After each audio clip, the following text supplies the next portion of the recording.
Jacobabad PP शहीद भुट्टो की जानिब से शहीद इब्ने शहीद कायद इनकलाब शहीद मीर मुर्तजा भुट्टो के बहादुर सिपाही शहीद निहाल खान टालानी की तीसरी बरसी आज जिले दफ्तर शहीद भुट्टो हाउस पर निहायत अकीदत और एहतराम से मनाई गई। शहीद के रूह के इसाले सवाब के लिए सुबह सवेरे कुरान खानी करवाई गई और शाम को जिले दफ्तर पे ताज़ियती प्रोग्राम का इनेकाद किया गया। ताज़ियती मेड़ को खिताब करते हुए कहा कि शहीद निहाल खान एक बहादुर सिपाही थे और शहीद कभी भी मरते नहीं। शहीद निहाल खान टालानी वो साथी था जिसने शहीद मीर मुर्तजा भुट्टो की तमाम करीबी साथी बन के रहे और शहीद मुर्तजा भुट्टो की शहादत के बाद उनके कातिलों के खिलाफ डट के खड़े रहे।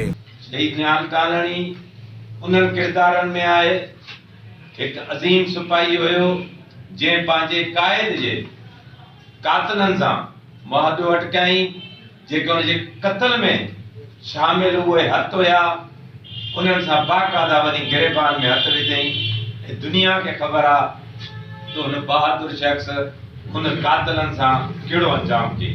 ताज़ियती प्रोग्राम में सदर नदीम मोहम्मद कुरैशी, तालका सदर अब्दुल समी सुमरो, यूथ सदर नूर मोहम्मद मंजू, जेस निसार अहमद टांवरी, तालका सदर अगवान रियाज अहमद लाशारी, सिपाब जिला अगवान बाबल खान कोरेजो, मोहम्मद अली करबलाई, कुर्बान अली, टाइगर सुमरो, मामू रजाक लाशारी, अरशद एवान और दीगर अहदेदारान समेत कारकुनान की बड़ी तादाद ने शिरकत की। प्रोग्राम की आखिर में शहीद की रूह के इसाले सवाब के लिए दुआ भी की गई। कैमरामैन शकील बलोच के साथ हजूर बख्श मुगेरी, 11 न्यूज़ जैकबाबाद।